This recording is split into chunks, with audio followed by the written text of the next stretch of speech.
Okay, I think hello everyone. Um, Hello everyone. Today we have Jyotirmoy. He will tell us about black hole attractor mechanism in gravity with a scalar field coupled to gauge fields. Please. Thank you, Asrat, for the introduction. Today we'll discuss this topic, black hole attractor mechanism in gravity with scalar field coupled to gas fields. I did this work in collaboration with Raghu and Ashok. So let me proceed. So we'll discuss our outline of the talk we'll discuss this new attractor mechanism that Samir and et al have found, and then we'll go into discussing attractor mechanism in some heterotic rotating black hole solution in heterotic string. Then we'll discuss one algorithm to generate rotating solution and what its implications to the attractor mechanism is. So for black holes, we have this thermodynamic entropy formula that Bekenstein and Hawking gave. It's the black hole entropy is given by area by 4 Gn. Gn is the Newton's constant. We'll take it to be 1 from now on. So we want to associate a statistical entropy that comes from the microscopic degeneracy of a macro state. So we want to give some statistical description. So this microstate calculation, we can do it in string theory, but will not need that one. But there is possibility of calculating microscopic states for the black hole entropy. So there is something called attractor mechanism. This thing was first observed in black holes that are found in n equal to 2 supergravity theories, and the solutions were half BPS states. So the BPS equations that we find in the theory will be some first order equations that have some stable points, and the near horizon geometry of the black hole depends only on the charges, not on asymptotic moduli. It means the scalar field can have some value at asymptotic infinity, and this doesn't depend on that. So only the black hole charges will determine the geometry near the horizon. For non-rotating extremal black hole, entropy is independent of the asymptotic moduli. And temperature, that part we'll have to go deeper into it, because for non-rotating extremal black holes, temperature is 0. So near horizon geometry takes ADS 2 times S2 form in 4D, and scalar field and gas fields values are fixed in terms of the charges at the horizon. We'll go into rotating black holes. So for rotating black holes, we can, if we find the entropy, then we can, using thermodynamics, we can define this beta, that's inverse temperature, as del S by del M, keeping J and Q fixed, and omega as 1 by beta del S by del J, keeping M and charges fixed. Now we go into the locus, beta omega equal to 2 pi I. We can show that this locus will give us some supersymmetric BPS solutions. And the quantity S plus 2 pi ij will find that this is independent of beta and the asymptotic moduli values. So we'll try to understand what's special about this F. We can understand if only S was there, we can, but this 2 pi ij factor is somewhat, how do we get that factor?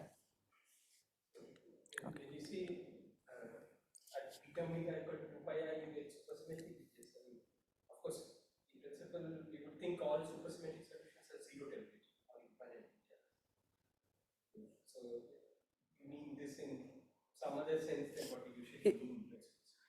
If we give rotation to the black hole, then we can define it for finite temperature also, not just beta tends to infinity. Yeah, but that's what I'm asking. So usually we define supersymmetric solutions as 0 temperature. Are at 0 temperature. That's the usual case, but so here by supersymmetry we mean that there are some other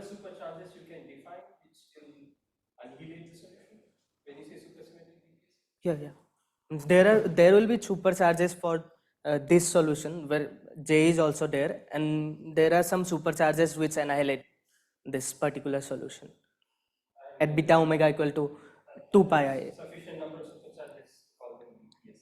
Yeah, I think it will be 1 by 4 for n equal to 4 supersymmetric solution. We'll find 1 by 4 BPS solution. But I don't understand because so BPS we have certain meaning. When we think about BPS, we say some number of supercharges annihilated from Yeah. BPS. And that gives you some relations. Some BPS bound is saturated. So and then the supersymmetric algebra there's some unity representation. Yeah. But it's not clear to me that all that is true when beta omega is to pi. Actually, the condition is, as far as I can remember, it's not just beta omega equal to 2 pi I, beta omega equal to some 1 plus 2 n I. Then we'll get supersymmetric solutions. Then for our case, we'll with some regularity conditions, we'll fix that to be beta omega equal to 2 pi I. Maybe. Yeah. Do you know what is the mass? I mean, does the mass saturate the BPS bound? Yeah, mass saturates the BPS bound for this case. So the claim is that there is a one parameter family of supersymmetric solutions and not just at 0 temperature. Yeah. All of which have the same mass, right? The mass BPS bound is independent of the solution. Yeah. So all of them have the same mass. Yeah, for and this. Same value of S plus 2 pi. Yeah. It will have the same value of S plus 2 pi I j also. For same charges, depending on the charge. That is supposed to be the claim. Yeah. You should have this. So, can you explain what is the special about this beta omega equal to 2 pi I? Actually, we will discuss this in the next, this new attractor mechanism, how this beta omega equal to 2 pi I comes. Maybe we'll, if we go till that point, we'll. Okay. So the previous attractor slide was kind of just for extreme black hole. Yeah, that was for extremal black hole, temperature 0 black holes. Now we'll try to extend it to rotating solutions that can have some finite temperature.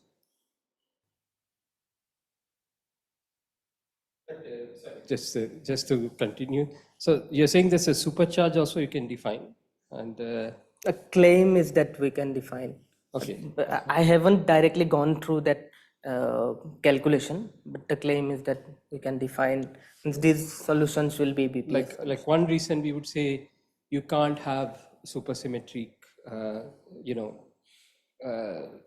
charges, which is because like in the finite temperature you put anti-periodic boundary conditions on fermions, on the thermal cycle, periodic boundary conditions on bosons, and so this partly takes care of that. But does it also mean that the supercharges are also annihilate the state? Yeah.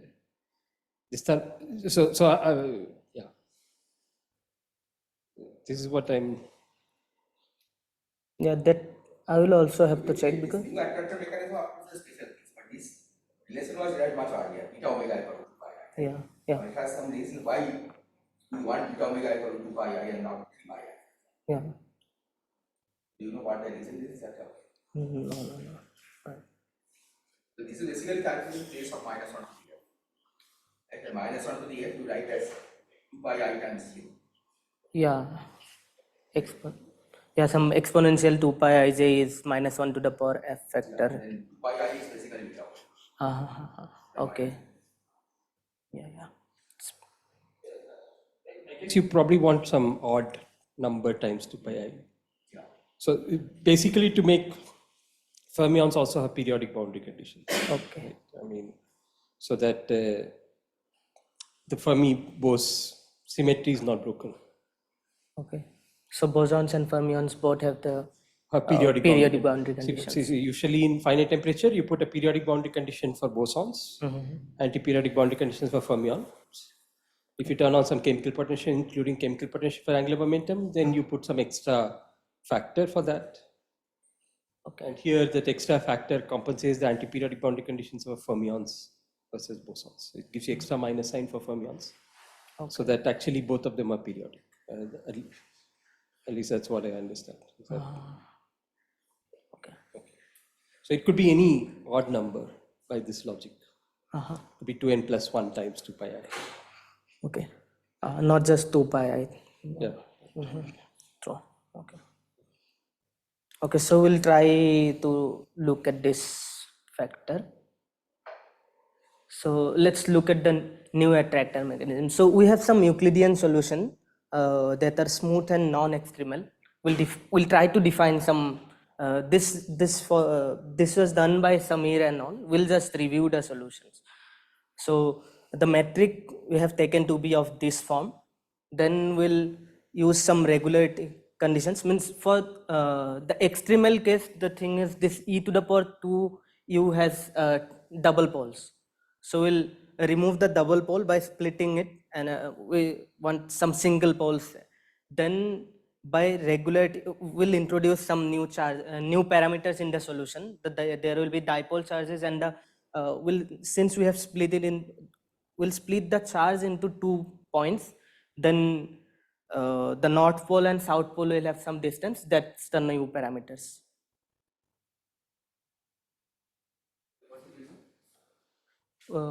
So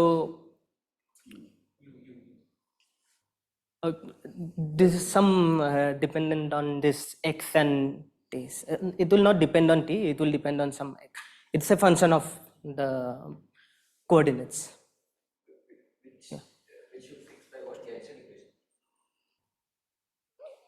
We claim that this is a solution. Then we means first thing is we know the solutions where this is a double pole, e to the power 2u. That's an extremal black hole solution. So now we want to extend it, and we want to split the double pole into 2 single poles by splitting the charge into 2 points. Yes, maybe let me just rephrase. What is it a solution of? What are the fields which are turned on? You have a metric, and then you have a gauge field, Yeah. and it's an Einstein-Maxwell theory. It's a solution of Einstein. Yeah, with scalars also. Scalars also. There's also some scalar fields which are Scalar field. coupled Yeah. in some dilaton kind of way. Yeah, Equal to 5 dilaton kind of field. f square and so on. The Lagrange. Okay. But those other things will not be important for you. Yeah, those will not be important. So this equation 3, this metric you're saying is a solution of Einstein-Maxwell plus scalars Yeah, together. together. And U has a double pole in what? Means it will be some kind of 1 by x minus x naught square, say. The function will be some kind of, yeah. Okay. And it's not that the other things are not important, right? Because you get it, make this a solution. You need the scalars as well as the gauge. Yeah, this U will contain all the information of those. So single function fields. determines everything. But all of those are important. Yeah. Are you only writing them here in metric? No, this is the full metric. So e to the power 2u is some harmonic function Yeah, it will be some harmonic function. in x. That is Laplacian on x vector, annihilates it. Annihilates it. Okay. Actually, yeah. You just you put it in the equations and you see. But ultimately, the solution is parameterized in terms of this one on the harmonic function. You have to each. But Yeah. gauge field scalar is everything determined in terms. One harmonic function. Yeah. So Because harmonic functions are, you can write arbitrary harmonic functions with multiple poles and so on. Right? You can give multi-center, single-center, or lot. yeah. So here double pole means that so you're looking at some. So you don't have a monopole term in the harmonic function, but you have a dipole. Dipole kind of.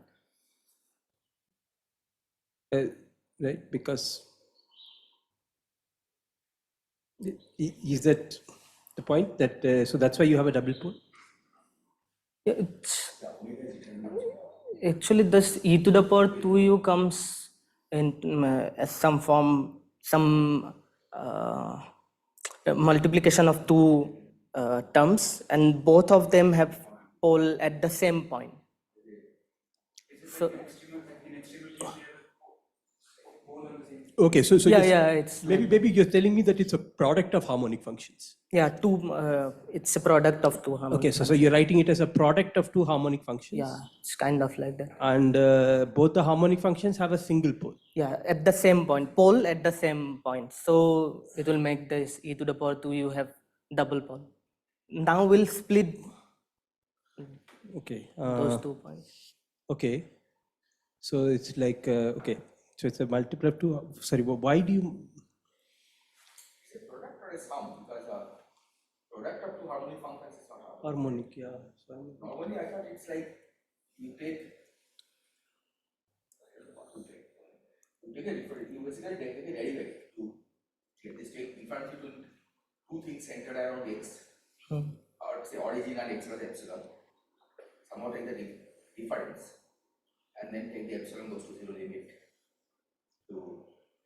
But this e to the power 2u comes as some central charge function times central charge function actually, bar. Jyotirmoy, is it possible to maybe just write the function in the board? That would probably be quicker. Yeah. Oh, you know.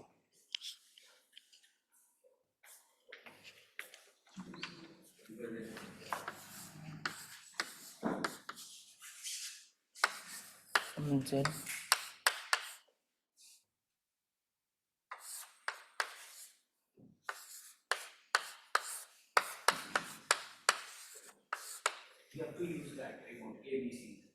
Yeah. We define some central charge function in terms of the harmonic function and period vector. Then this e to the power 2u comes to be this in terms of that central charge function. What is this z? Actually, if the z we define, I need to go into the details of this. That's Just the dependence. So omega is what? Omega is what? What is omega h? What is doesn't omega? appear here. This is some period vector we define. Okay, so omega is some. I mean, as far as space-time is concerned, it's a constant. Big omega. No, this also depends actually. It's a function of x. Yeah, function of x and pre-potential that we have. No. Let's not go into the theory itself. What is the solution? That should be easy to see. No, hey, what is h? So this I think comes out to be something like. I just want the x dependence of it. Oh, wait a minute. Omega is some angle. Is that the reason you're calling omega? Some 1 by x minus x. Yeah, this asymptotic modular and Right. So phi naught is some constant. yeah, phi naught is some constant. This will come out to be something of this form. Okay. And x tends So to e x to the power u is a harmonic function. E to the power minus u. E to the power u is a harmonic function, and is that the point? E to the power u is a harmonic function, and you want to square it. I think it used to be a harmonic function probably before this new attractor mechanism. Now you have split it, right? Yeah, but till this point I haven't split it. Now we'll split it. Yeah. So it will be, it's like to the u1 times u1 plus to the u1 plus u. Oh, okay. Okay. Yeah. So okay, good. So the point is that like even if you multiply this out, Yeah, you get some the monopole pole- terms plus some dipole terms, Yeah, and hence it's still a harmonic function. yeah, still a harmonic function. Okay. So that's the point. Okay. So you're looking at some thing like that. Okay. Yeah. Now we want to split the poles. So these new parameters, all these parameters will be fixed by regularity. That we What do you mean by the dipole charge vector? the charge we had some charge say q. That's the sum of means now we split this charge into 2 points. Some q bar, some small q and capital Q minus q. So the thing is, it's not necessary that we have only one charge vector. We can have multiple gauge fields, so there can be more charges. That's why I told charge vector. All this difference of the charges.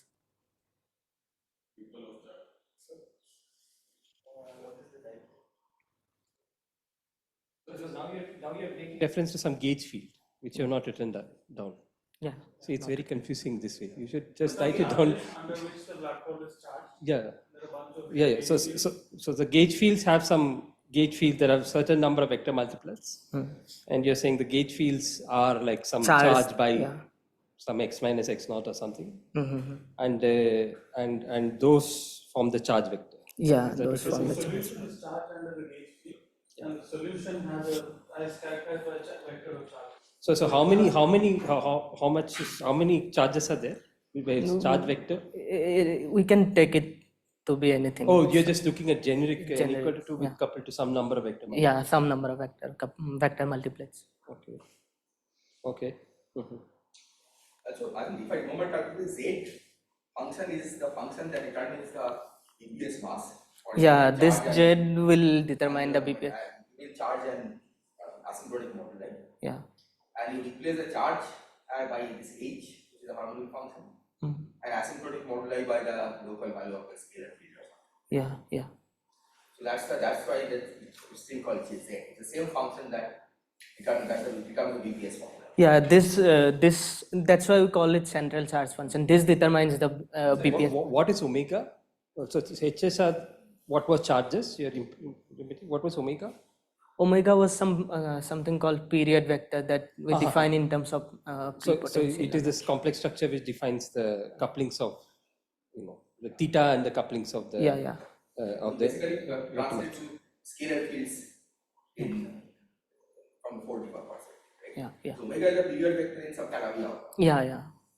So from the point of view of the 4D, it's just some scalar field.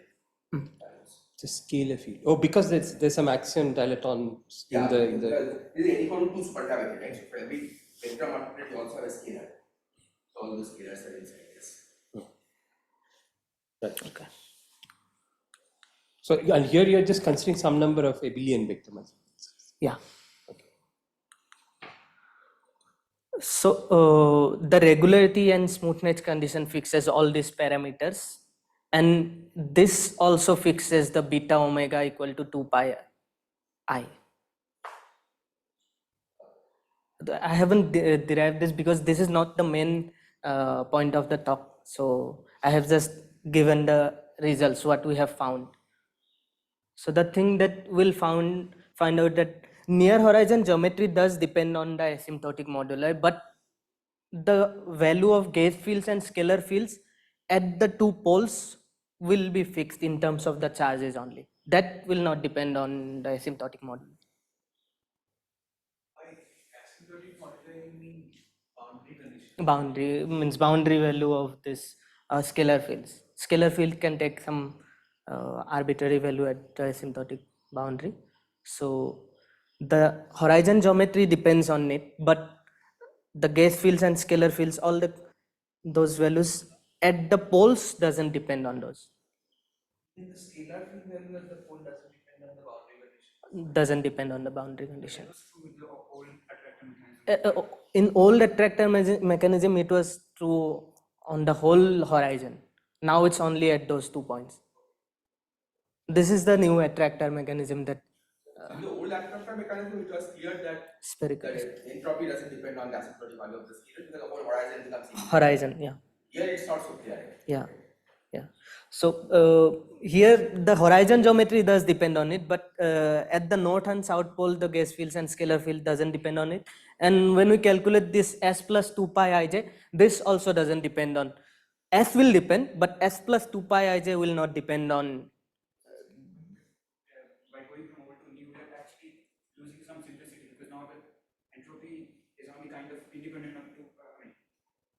If there are just 2 points. Yeah. Are kind of independent of this modular. Moduli. Not the whole surface. Not the whole surface. And this quantity s plus 2 pi ij, this is also But independent. that fact that scalar fields don't depend on the asymptotic moduli at the poles, does that enter anywhere in the calculation of s plus 2 pi I? I mean, knowing that, would you have said that s plus 2 pi I is independent of the asymptotic moduli? Okay, that I'll not be able to say because this calculation that I haven't done. It is done in some Calabi or some different formalism that I haven't gone into. But The result is that the s plus 2 pi ij will not depend on. I mean, you don't have to. Yeah, so everything you can think of as scalar field and gauge field in 40, right? You don't have to think in terms of parallel. Yeah, the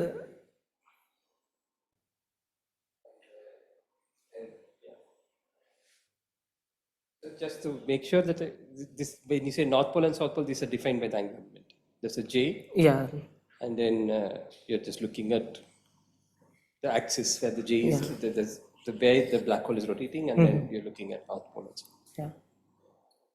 I have this nice question, but what was the motivation of, of kind of studying this new attractor formulation mechanism? We had these old attractor mechanisms. But that was valid only for extremal black holes at 0 temperature. Now these solutions are non-extremal. This can have finite temperature also. Sorry, zero. This can have finite temperature. This statement seems to be a little strange, the new attractor mechanism, because normally the attractor mechanism all invokes to show that the results are independent of the asymptotic moduli, right? Here you are saying that scalar fields are independent of the asymptotic moduli and the poles. At the poles. But that has no bearing on whether the entropy is independent or whether this combination is independent. Yeah, that's a total surprise that this s plus 2 pi ij comes out to be independent of the moduli values. It's independent of the poles is just a bonus thing. Yeah, it looks like at least there's some understanding of what how it helps. Yeah, because you have to do the full horizon analysis anyway to get the. Unless you could argue that somehow this object localizes on the poles. You do calculate area everywhere, and then somehow you can reduce the area integral by some way. Argument to just the poles. Yeah, then it will be true. Yeah. But otherwise, this seems like a bonus observation, but don't know. Doesn't really have any bearing on that. Yeah. But the fact that you have to calculate s plus 2 pi is more fundamental. Yeah, you yeah. have to do the new attractor mechanism or something. But Yeah. it's just an index. In this comes Calculation from. tells you that this combination is what the index, not the original black hole. Yeah. So this gauge field, scalar field getting fixed to that fixed at the poles is something new. This one we expected s plus 2 pi ij to be independent, but it's still a surprise that the near horizon geometry depends on the modulus, but this gauge fields and scalar fields get fixed at the attractor values at the poles. So now we'll move on to this attractor mechanism in heterotic string theory solution. And this. So if you once you set like beta omega equal to pi I, it's no more like a real solution. Right? It's some complex. It's some some half-dimensional manifold in some complex space-time, right? So is there is it that like if you go in slightly some other direction in this ambient complexified space-time, it is constant, that it's just that you're Okay. That's not clear to me. okay, But because it's not clear what you really mean by sphere also, right, at some level, because you have a metric with all sorts of ice everywhere in the place, unless so usually you would have to also rotate phi to remove the ice, right? Like at least this is what you do in care and so on, that you is that what you do? I mean, so it's not clear. Then it's not clear. It's not even a sphere, right? Because you had a phi being periodic, and then you did something. So, is that so? I'm asking whether there's some other way of looking at it where actually the near horizon is independent, but yeah. If you look at the solution explicitly in this, this one, the previous one, the solution means this calculation uh, uh, till the gas fields and scalar field gets fixed to attractor values. That calculation I have did. This calculation they have done it in some different formalism. This calculation I haven't done, but till that point I did the In your calculation. case, that n equal to 4, we look at the solution like this. Yeah. For that case, we have looked at the Is the solution. solution real or complex? Means after we said beta omega equal to 2 pi I, then I didn't look at the solution. Then the calculation was that we found this s plus 2 pi ij to be independent, and that came out to be real. And the Euclidean solution is supposed to be real. That if you take a rotating black hole and go to Euclidean with rotate, then it becomes a complex solution, right? Because dp becomes id. But once you also set the angular momentum to be imaginary, then the solution is actually real. Okay. Yeah, it compensates. But that's not been done. So that has been done because this whole calculation is Euclidean done. Because we are doing Euclidean path integral, right? Omega equal to 2 pi r is a Euclidean path integral. Euclidean circle is a real circle. Oh, so then you're saying that This is a well-defined sphere. Right? Yeah. Okay. So, I was I was thinking of the usual case where you have to be rotate, but you're saying here you don't have to because that I cancels this I. Okay. So the usual curve if you rotate it becomes complex, right? And then you have to be rotate the phi. Yeah. Then you have to be rotate. But here once you set the omega equal to 2 pi r, then basically angular momentum parameter is going to I remains here. So instead of rotating I and just use the angle. Instead of rotating the angle, we are rotating. So we are putting an I into the Angular momentum. This is the linear term in the linear term in time. Yeah, but That gives an I and will come. yeah, basically you have something like d phi minus omega dt, which usually become d phi minus I omega d tau. Right, and so you're compensating that with the omega. If you take omega also to be imaginary, then it becomes real. Okay. Everywhere else in card it appears in the J square. Yeah. J square doesn't, it remains here, right? So it's only this dp phi term that has a J linear term. You're saying there's no other linear term in J. So that Exactly. So once you do this, the solution becomes completely real. So on the locus, it's a real Euclidean circle. Yeah. Because omega is already set to imaginary by the locus. beta is the real. Beta is real. Okay. So now we'll look at heterotic string compactified on T6. So we'll look at some low energy effective action of this, and then try to get some black hole solution from there and do this calculation of s plus 2 pi ij and see what happens there. So we'll look at the low energy effective action of 10D heterotic string compactified on T6. So the bosonic fields were metric, then there is a two-form field, then the dilaton and some gas fields, SO32 or E8 cross E8 gas fields. So in the compactified theory, this small m and small n runs from 4 to 9, the compactified directions. These will behave as scalar fields, and this AMI, I are the Cartan generators. So there will be 16 gas fields here. So this 16 fields that will behave as scalar under the space-time transformations. This 0 to 3, these will behave as Lorentz scalar, and this G mu nu, M B M mu nu, M mu, and A mu I will be gas fields. We'll write an effective action for this, and these scalars, this GMN, BMN, and AMI are scalars. There will be 132 of them because GMN is a 6 cross 6 symmetric matrix, BMN is antisymmetric, and there are AMI has some 16 into 6 components. So 132 scalars will be there. That we can write it in terms of this complex, not complex, matrix valued scalars. That has this symmetry property.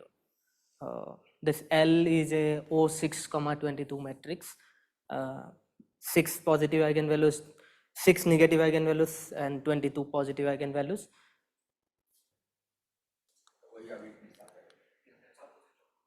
Uh-huh. So what you have written is 6 positive and 22. Yeah. Sorry. So, So you're not, so you're compactifying heterotic on T6, but you're not running on any Wilson lines. No. So you're just directly disconverting it. So I think you have turned on Wilson lines because to go back, these AMIs are Wilson lines.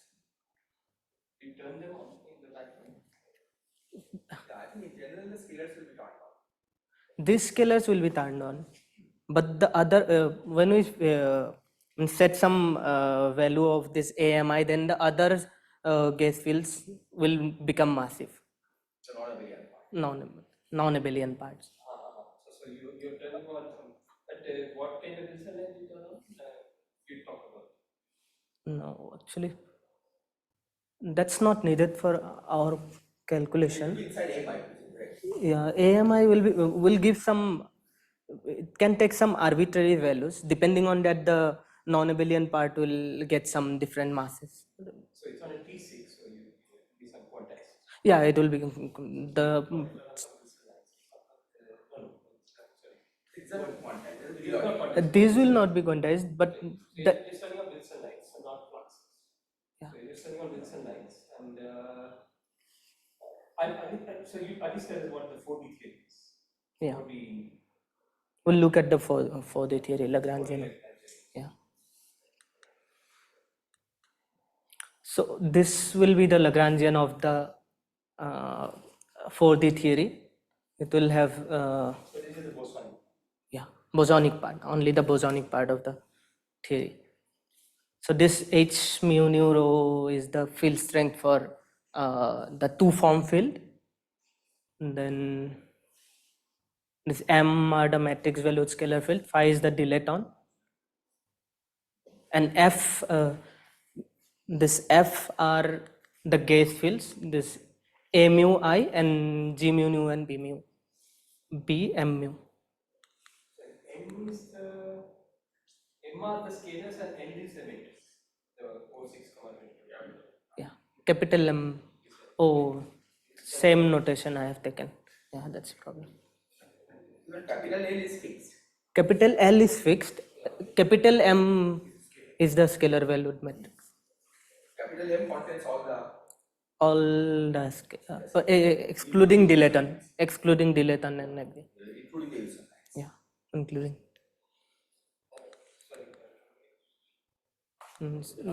This capital M will contain this G M N B M N N A M I. Right. So you're saying M is not zero. Not zero. In the background. Yeah. Even before you. Yeah. It can take any arbitrary value, and the Well, subject to that condition. yeah. You want to take some value to serve the sufficient amount of supersolution. Yeah. So that an arbitrary value keeps constant value because GMN, BMN, and AMI can be arbitrary values. You don't break supersymmetry by making the totals complicated. So you put constant GMN in. Yeah, constant GMN, BMN, AMI. That's asymptotic value. Yeah, those will be the asymptotic value of the scalar fields that And we then are in the talking interior, about. you will start varying with two. Yeah, yeah, yeah, And AMI also you put some constant value. yeah.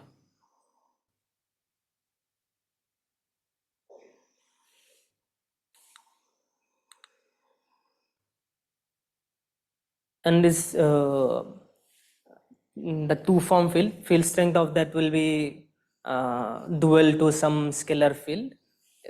And we can construct this tau scalar field as some psi plus I e to the power minus 2 phi. What is H? H is we have this two form field B mu nu, field strength of that is H mu nu. But you're also saying, okay, two form field is also dual to something else. Yeah, two form field because field strength of this D of some three form is star D of Last term, why do you have a, what is that element? L is the O to 6 comma 22 matrix, and M. Depend on the on M. Yeah. On the scalar. Your gauge fields are coupled to the scalar fields through this LML. I runs from 6%. I the index of gauge fields, those will be I think 28 gauge fields, mu I and then GM mu and BM mu. The traces over also 28. 28.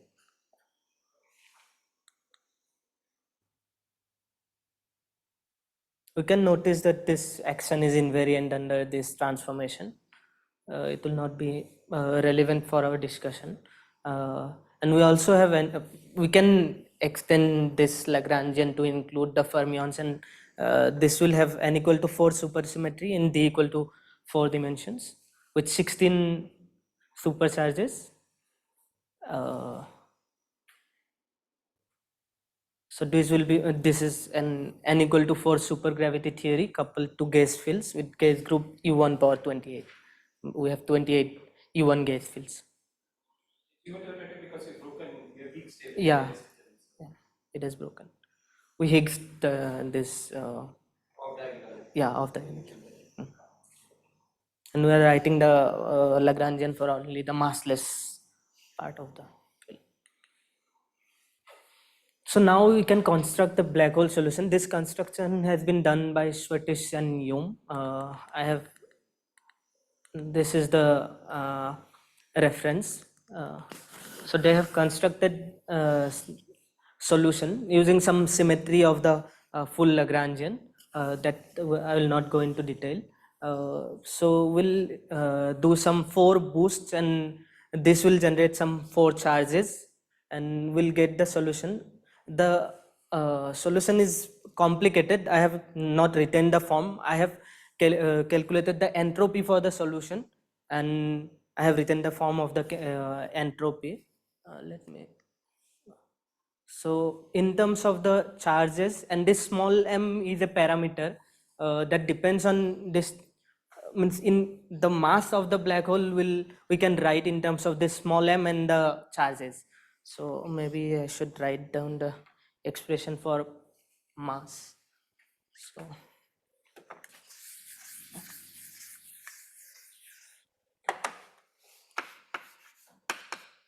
for m.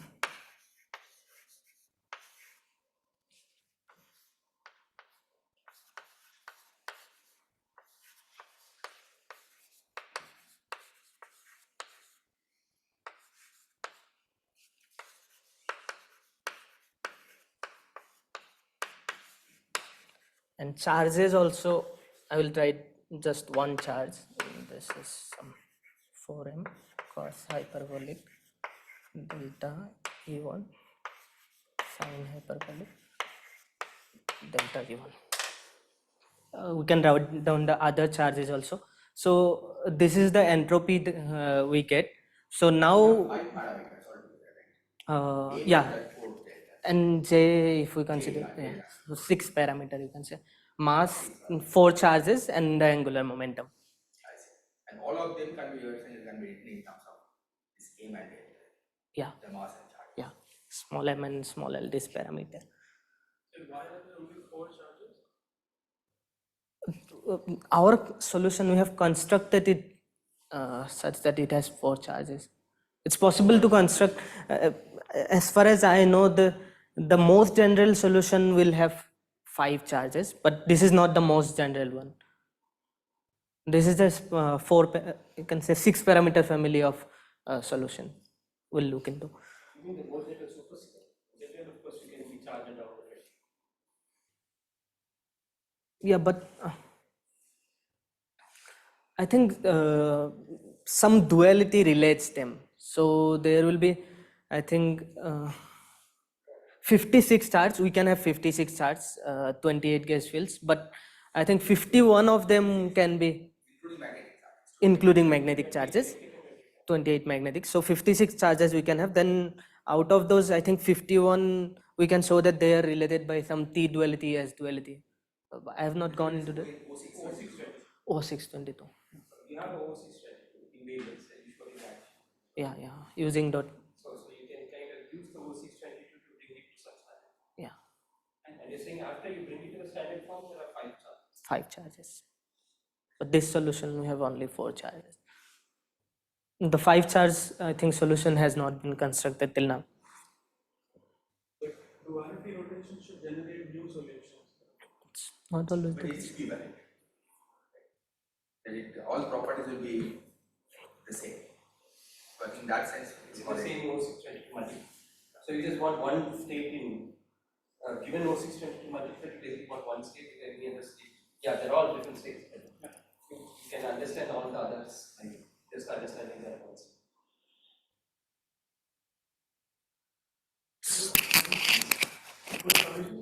But all the physical results are the same. That's why It's also different, but it's like you can have black hole with different eigenvalue, with Jz, Jx, Jy. They're all different black holes, but you don't have to study all of them. You can just take the angular momentum of the black hole to be along the axis without loss of time. Yeah, if you want X, then you just rotate. So now we go into the locus beta omega equal to 2 pi I. Beta omega, if you remember, was del s by del j. So if we put del s by del j equal to 2 pi I, then what we'll get is that product of sine. I have written it. So at the locus beta omega equal to 2 pi I, this condition will be satisfied. And if we want delta s to be real, yeah, it's means we can differentiate with respect to j. Then what we'll get is minus 2j by 2 pi into minus 2j by this factor equal to 2 pi I. Then if we take it that side, j part will cancel. So that part has to vanish. yeah, this part has to vanish. So if we don't want m to be 0, then this part will have to be 0. But if the deltas are real, then only solution is that delta tends to infinity and m tends to 0. Cos hyperbolic delta is e to the power delta plus e to the power minus delta by 2. You can say it. So, and m e to the power 2 delta will have to keep constant. Is it? Yeah, maybe I could show the calculation. Let me show you the calculation maybe. Keep the mass and charge finite. Then Yeah, if we want to keep the mass, and okay, I mass erase formula and charge formula. He just wrote and he erased it. it. Just erased it, but I can write it again. The charge was some 4m cos hyperbolic delta. Okay. Yeah. So the charge was 4m cos hyperbolic delta and sine hyperbolic delta. If we want this to be constant, and from here we can see that delta, yeah, 4m e to the power 2 delta, it will become delta tends to infinity. The delta is right. Yeah, delta is, Qi is the delta I. yeah, Is that our formula? yeah. And then there's so these are the electric charges. The magnetic charges. Magnetic charges also are of this form only, sine hyperbolic delta into cos hyperbolic delta. So all of them will be like this, all charges, magnetic and electric. And the mass, 4 counts all your not part yeah, of the magnetic, part of the electric. uh-huh. We have altogether 4 charges. Yeah, altogether 4 charges. This, Magnetic and electric. yeah, I have written delta E1 delta E2. QI equal to PI or something. Uh-huh. Oh, there are 4 eyes. Okay. 4 eyes. 4 eyes. Okay. And If I remember correctly, for n equal to 4, that formula can be written as square root of q square p square minus q of p. Yeah, this formula can be written. I have So probably we have a non-zero q square, non-zero p square by 0 q of p or something. this s plus 2 pi ij, because Two of them are electric. yeah, this part, this thing will become 0. So this will give some 2 pi ij factor, and that cancels with the 2 pi ij. So How do you figure out whether it's plus ij or minus? that's a convention actually. No, So but it depends, right? You might get, if you put a minus, it might 2 pi ij can become 4 pi. no, it's like if we have say this is minus j square, we take this to be minus 2 pi ij, then we'll add 2 pi ij. If this is plus 2 pi ij, we'll take minus there. It's just convention I think it thing. must be that this beta mu you wrote it as del S del J. That also had an ambiguity, right? Sign Yeah. ambiguity. Yeah. So it must be that those two sign ambiguity somehow cancel. Mm. See, you want beta omega to be 2 pi. Yeah. Oh, maybe that's the point. Yeah. Beta omega is like del S by del J. Del S by del J. Right? There are sign ambiguity in both No, those. so let's say then that you're setting it to 2 pi. So this should be the See, both have square roots. Because you get del S del J. You have you get square, right? There is one over square root. Yeah, we have to square it to get this. There are ambiguity in beta omega to Right? You get square root of minus j square. You have to define once and for all whether to interpret this as ij or minus I. And probably once you have fixed it, then for the entropy calculation also you have to use the same formula. So this is something you should probably check, right? Choice of branches is very Once you fix it, you fix it, right? So both the calculation of the beta omega as well as the calculation of the entropy will use the same branch. okay. Oh, because it should be consistent with the first. that I haven't checked. I have maybe I will check it. Should be. So what should happen is that if you set beta omega equal to 2 pi I, then you should get one sign for this. Beta omega equal to minus 2 pi I will give another sign of this. Right? But that combination will also change appropriately. And so that should always be the same. Okay. That's what I'm guessing that that's the way it should work.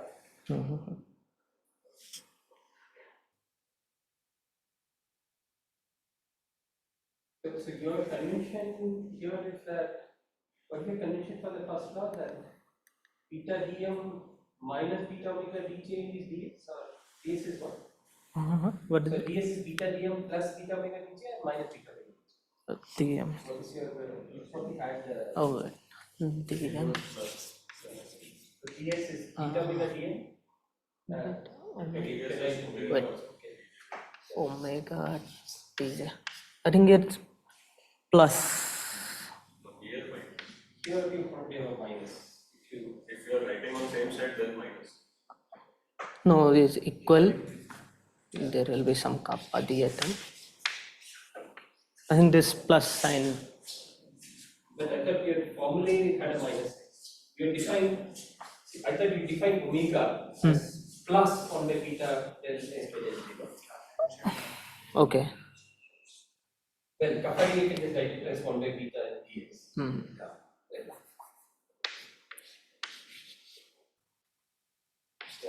Okay. Then we have to take here minus. So that's your convention. That's The it. convention must be. Yeah. So, okay. And you should fix everything consistently with the convention. Yeah.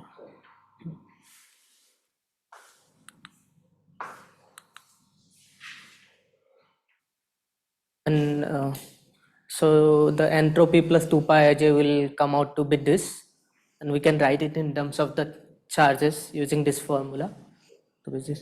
So it only depends on the charges. So what we have proved.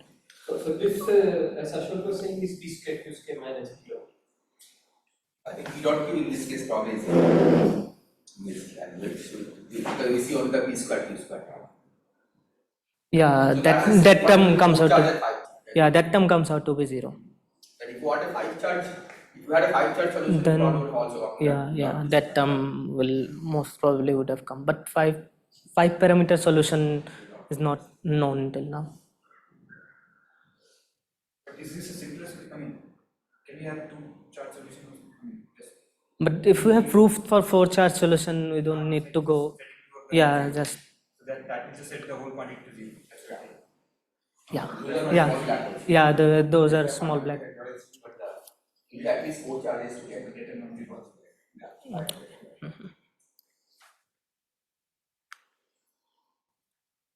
Okay, so the thing that comes out to be that this only depends on charges and is independent of beta. Now, no, near horizon geometry analysis is our next goal because this is n equal to 4 solution. The new attractor mechanism that was for n equal to 2. So this will be something complicated, but this is in our radar. Next, I think we'll try to do that analysis. Is the new attractor mechanism analysis general enough that you can just think of n equal to 4 and n equal to 2 or do something? It's not. The n equal to SUGRA thing that you were describing in the earlier part, that was only to fix the metric, right? Yeah. No, I think. Yeah, we also didn't write. We didn't write down the other thing because scales and all same was fixed. Yeah, in terms of view only. But modifying that into n equal to 4. The other part n equal to 4, the subsector of n equal to 4 is n equal to 2. But n equal to 4 solutions are more general. More general, so it may not be the case that if we know the mechanism for n equal to 4, then. From this gravity normal. That's It cannot be the general n equal to 4 solution cannot be thought of as n equal to 4. But I think if we know the n equal to 4 mechanism, then we can go to n equal to. Yeah. But from n equal to 2 directly n equal to 4, that may not be possible. Here, Sweetich and Young has a solution. So one can examine that solution and see if something simplifies the Yeah, that's, I think we'll have to check this some kind of new attractor mechanism if that solution displays. It's very complicated. I mean, if you Yeah, metric is actually no, like for example, you are only interested in say force. okay.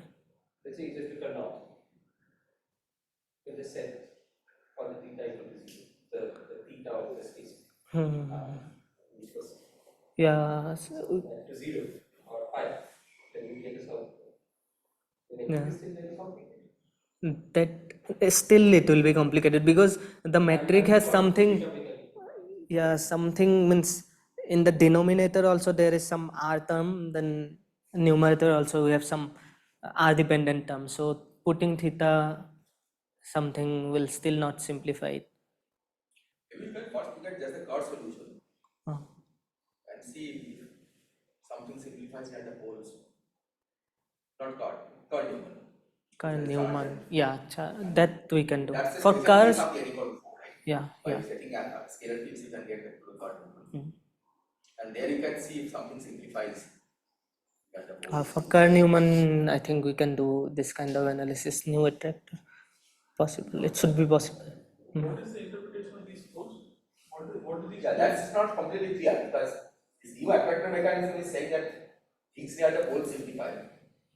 But that doesn't seem to help explaining this s plus 2 pi I is meaning. Right? S plus 2 pi I is still integral over the whole horizon. But this pole is just singularity in the GTT component of the metric. No, this pole is the pole of North the pole sphere and south. of the S2. It's not singular, I think it's quite different. Just it's about the axis of the rotation. Yeah, This pole is different from the poles that you write with e to the 2u. yeah. They're just. Because the other part is those are poles in equal to u, but the metric is regular. Yeah. So, some of the point is here you got this result to be independent of the beta without doing any of this pole analysis, right? Yeah. Some of This is. There doesn't seem to be that much relation between this and the fact that there is an attractor mechanism. Yeah. This calculation we just need the entropy formula. We can do the analysis and it comes out to be the case. But the attractor mechanism, this things simplifying near the poles, that's a bit different from here because that doesn't help calculating this also. This calculation we can do if, yeah, this calculation has nothing. Or the world, yeah. So now we'll look at one algorithm to generate rotating solution. The point is that we want to see what happens when we give rotation to some solution. Means, for the attractor mechanism, it was like the spherically symmetric. So the near horizon geometry, if it's independent of moduli at one point, it will be at the whole horizon because it was spherically symmetric. But if we introduce angular momentum, that's not the case. So we want to see what happens to this s plus 2 pi ij when we introduce angular momentum.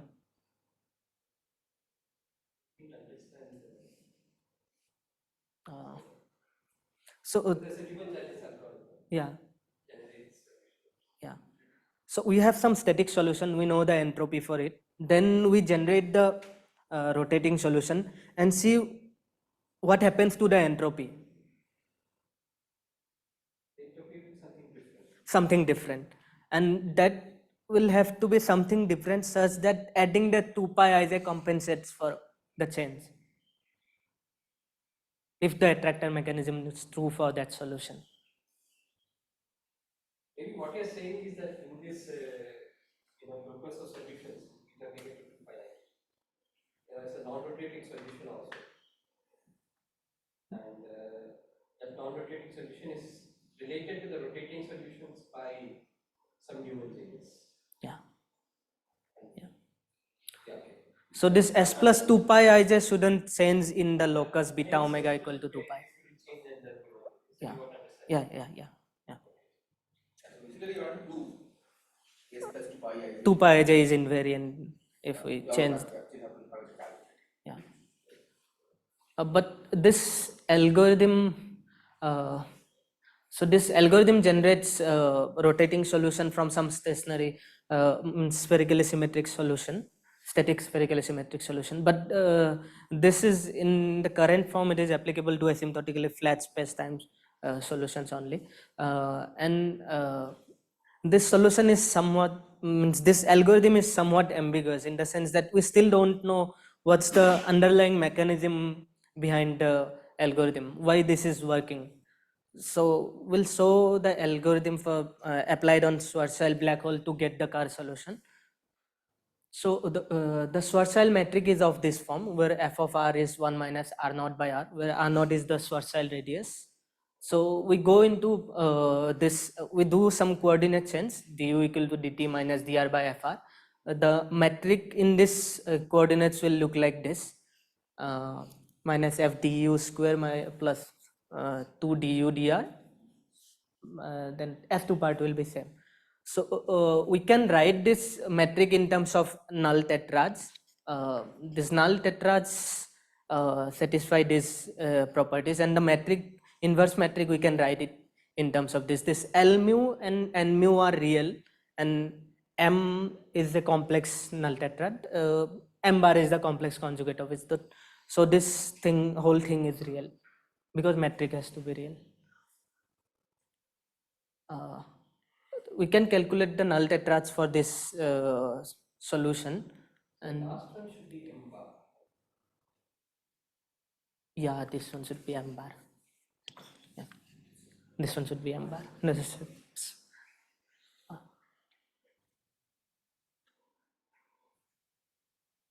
so the tetrads we can write it in this form. Now we do some complex transformation. What we do is this r and u coordinate will change it to r plus ia cos theta and u to be u minus ia cos theta. We can see it from here,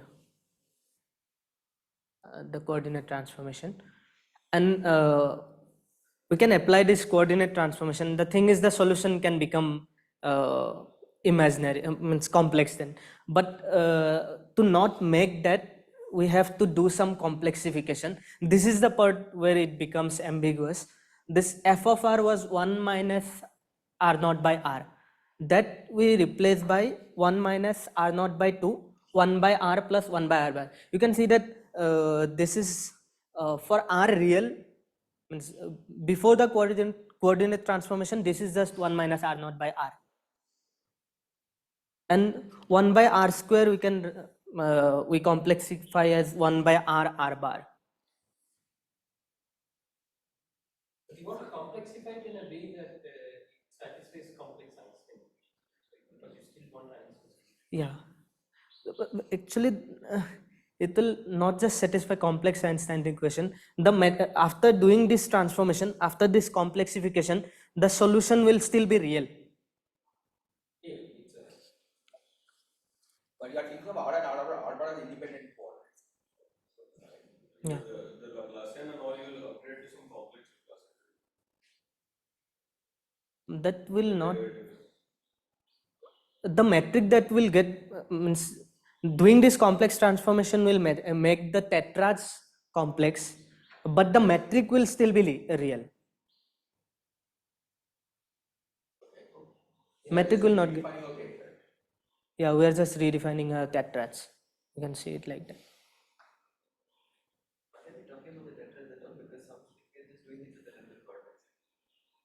Yeah, but this coordinate transformation will change the tetrads. Not tetrads will behave as vectors, but Coordinate tetrads will become complex. yeah, tetrads will become complex.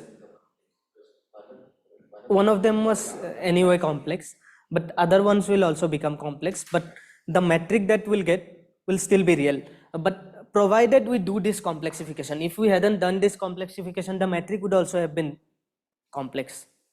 So there is some other complexification as well which can keep my metric real. Yeah, the thing is we can do like this, na? This 1 by r we have replaced as this 1 by r plus 1 by r bar into 1 by 2. So if we multiply this one again, 1 by 4, 1 by r plus 1 by r bar into 1 by r plus 1 by r bar, that will also make it. That's what Logo was saying, right? Because this has to still solve the Einstein equations. You can't just arbitrarily put functions. No, this why would it still solve? Because this is some complexification. This is not coordinate transformation. This may not solve the Einstein equation. If we just did coordinate transformation, it will solve the Einstein equation. But here we are doing something more. Do I understand correctly that you're doing the complexification not respecting the Einstein equation? Yeah, it may not respect. But the thing is, in this case, doing this complexification respects the Einstein equation and it gives the curve solution. That's the point. You have said beforehand whether it will respect that Einstein's equation or not, or you have to actually check. We have to we'll have to check. That's the point because after doing this transformation. I mean, if you didn't know about Namanjalis, how do you guess that this is that? No, there is no means if in the metric only 1 by r square, 1 by r terms are there, then we know that if we have 1 by r replace means if we have some metric function, say like f, there is 1 by r, we replace 1 by r by this 1 by 2, 1 by r plus 1 by r bar. Yeah, that's the point. If we do that, it will not respect. If in the metric functions only 1 by r square and r square are there, then it gives the solution correctly. But if say 1 by r power 4 is there, then we can do complexification in many ways. Then it's not necessary that all of them will give the solution. Does this work in general dimension? What is this specific? For the some. What do you do with the derivatives? I'm not sure, because you need a del r and del r bar, right? What is the convention? Like, but to how? See, del r of r square is 2r. If you write r square as some r bar, what is this relation now? No, when do we need the derivative? We will not need it. In general, you need derivatives. To write down R, you calculate R, you have to get the derivative, right? Yeah, but does in that case we'll just. You ever claim that whatever transformations you do, finally you No, need a this. rotating solution. Somehow you have to Yeah. derivatives also. Del r bar you have to introduce. Yeah, I got the question. The thing is, this r bar after this transformation will become r square plus a square cos square theta. So we'll just use the previous definitions of whatever there was. So you're saying that you don't care that the complex is in substance equation, only the starting point and ending point. So just do some transformation and play that in any point you land on something. Yeah. But the point is, if you don't know how can you start in the blind? I mean, arbitrary Yeah, yeah, that's actually It's not that's like a universal solution. yeah, that's what There actually are also the standard solution generating techniques which are guaranteed to generate. yeah, this Not one like that. not like that means we still don't know the mechanism behind it. Using this only Kerr-Newman solution was developed. Means Kerr solution was given first, then I think Newman in the paper that I have referred, they have derived the Kerr solution using this method. Then Newman again used that from the rational Nordstrom and got the Kerr-Newman solution. Yeah, but still there is no concrete explanation why this algorithm should But work. at least, okay, I mean, you're saying at least for the thought, I mean, you know how to get from rise and loss from To pi, Kerr, right? yeah. Using this function. Now, for that, s plus 2 pi I j is again independent of theta. So at Yeah. least one can probably then check, I mean, even if you don't know what the procedure is for a general case, right? Just the fact that you can go from rise and loss to Kerr-Newman using this Neumann Chinese, right? Maybe that is enough to first check if this is true in the Kerr-Newman case. I mean, there you know from independent calculation, this plus pi I j is independent of theta. Yeah, but But if this can provide a proof, yeah, I have looked into it, but I couldn't get means how we'll look at the S transform means S plus 2 pi ij transformation under this because there are too many steps. After this also we get the metric in u r theta and phi coordinates. Then to take it to Boyer-Lindquist form, we do this coordinate transformation. Then we get the Kerr solution. but maybe you don't need to take the. Yeah, that solution. Yeah. Just writing it in some other point. Yeah, yeah. You don't have to do the point. Full point analysis, yes. The area you can calculate in any port. Yeah, any coordinates. Yeah. Yeah, maybe horizon is not seen somewhere. Yeah, that's true. But if you are theta phi, Yeah, it should. Actually, I haven't thought of it like that. Maybe we can do the calculation there only. because you have You are a theta phi coordinate. it's killing horizon. Mhm. So this where the Horizon is killing vector becomes null. appropriate killing vector becomes null.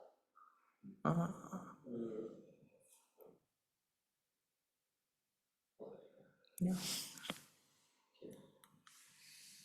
So this looks like we can start with the vacuum solution also and get, I mean, and we can put R0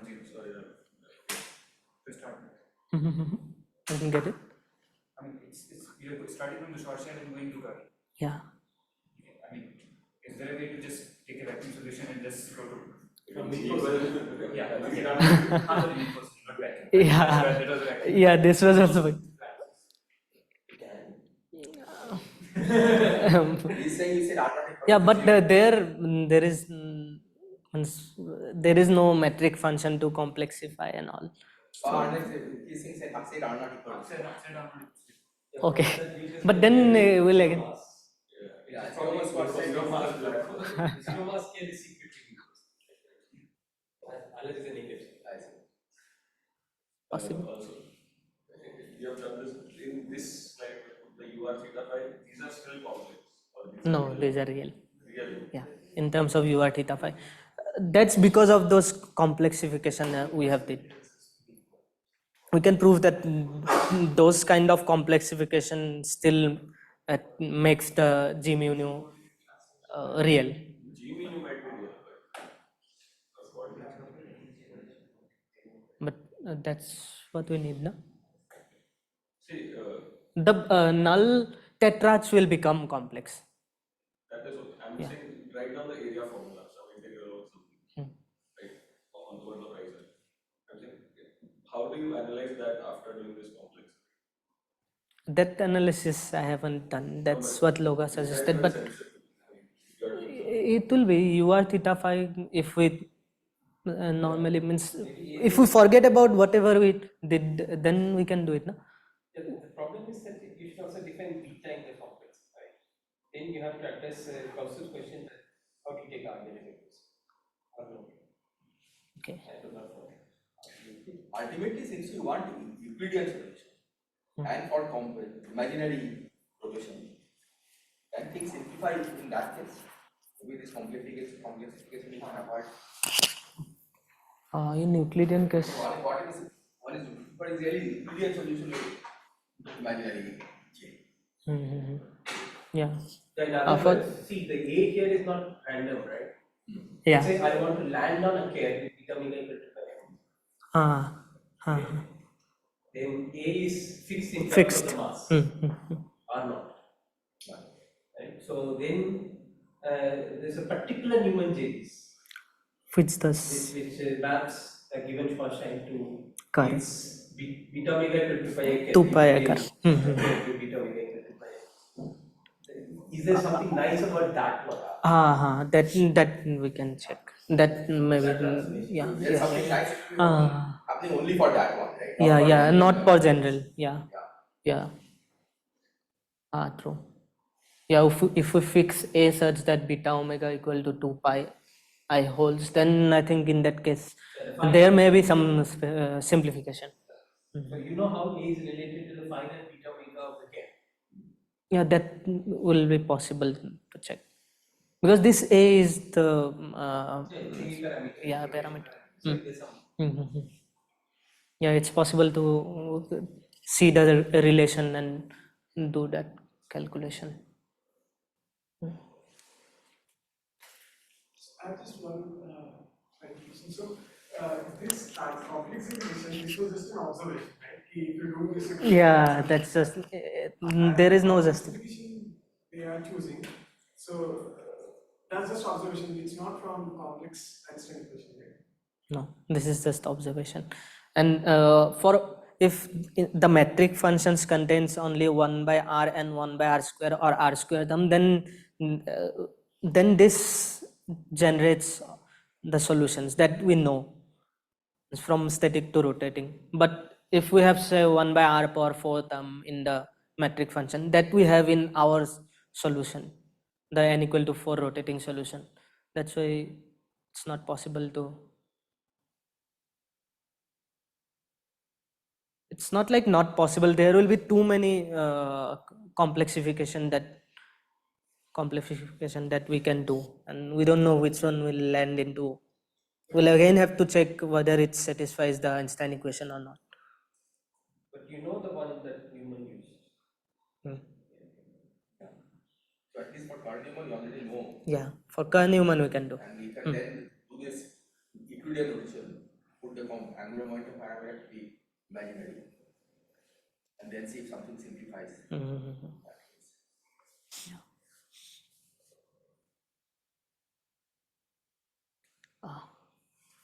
So summary is that this 2 pi as a factor is special, and we still don't know why it is special. From we know from index theorem why this factor should come, but we still don't know. So our next direction will be to look at this Newman-Janis algorithm and the underlying mechanism behind it. But I don't think that will. We can do this approach beta. Setting a parameter such that beta omega equal to 2 pi I for the Kerr-Newman case, then we can look at this. Okay. So thank you everyone. So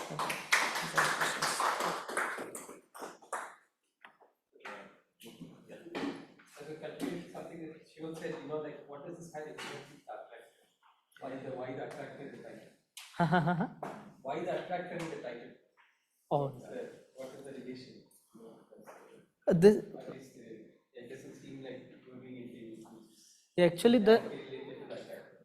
Yeah, it's not directly related to the attractor in the sense that the near horizon geometry is not getting fixed by the charges, but this s plus 2 pi I as a factor is still getting fixed by the charges. So that's why the attractor in the That's not what it should be actually.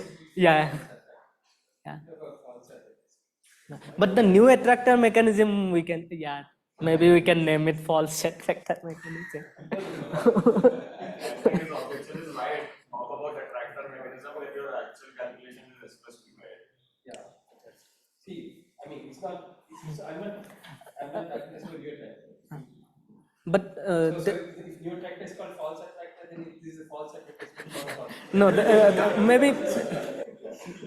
maybe we can, yeah, maybe we can say it like that. These solutions in the new attractor and here also, these are finite beta solutions, and the s plus 2 pi as a factor is still coming out to be independent of beta. Now if we take beta tends to 0 limit, then we'll get the classic attractor solution. In that sense we can say this as attractor. Taking the point, it should have, despite the failure of attractor mechanism, you are getting this result. Yeah, that's for the Correct way to. because the attractor is there for the poles, but that seems to be totally irrelevant to The calculation that we did. calculation, right? Despite the failure of old attractor mechanism. Mhm. But what happens to the fermionic fields? Something That we in any particular thing that you're. we haven't checked. It is turned off in the background. In the background, we just set off. Then they without them, that is supersymmetry and no x. So I think one question is whether this feature is true for non-supersymmetric theories, right? I mean, you know that this should be true because of the index, because it's calculating an index. But once you have this s plus 2 pi I j, you can calculate it also for non-supersymmetric. Non-supersymmetric black holes, but for general non-supersymmetric black holes it will not be the case. But at the locus beta omega equal to 2 pi I, maybe we can check and see. Let's say beta omega equals to pi I, Yeah. and check if s plus 2 pi I j is infinite. Yeah, but still we will not know that that solution is it means can we extend it to some supersymmetric solution including fermions and all. Normally, that's the kind of argument people give, right? I mean, you can do it purely Bosonic theory, but then the reason that it's working is because you can in principle extend it to supersymmetric theory and hence cosmic theory.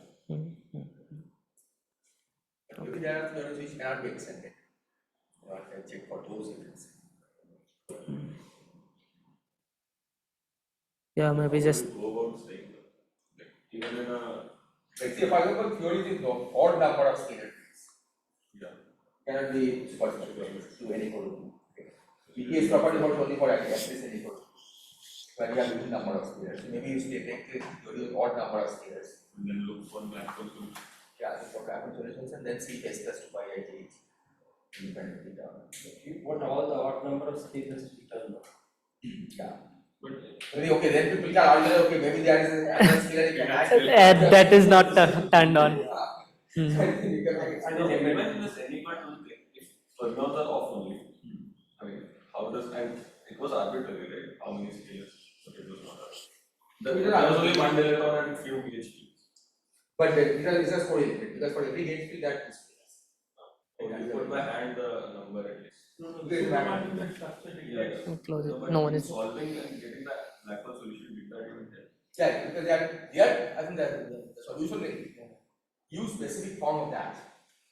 The scalar field The supersymmetric action. similar to the Sweaty field, right? It's a solution of that particular Bosonic.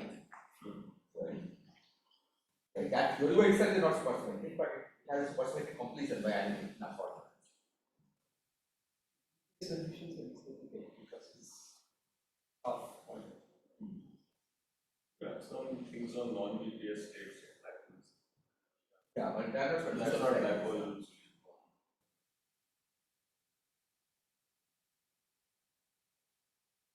So wait, let's hang your opinion 1 second.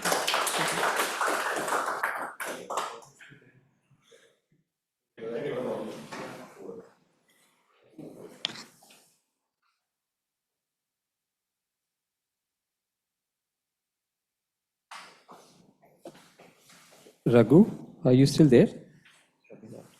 No, he left actually. I checked. It's probably too late for you now. Yeah, no, I checked before leaving. Yeah, maybe during the discussion. It's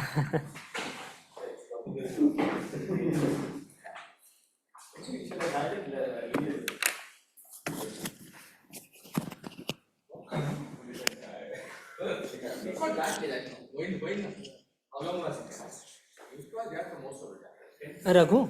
Oh, he was there, but I think during the last discussion part he left. When after the thank you.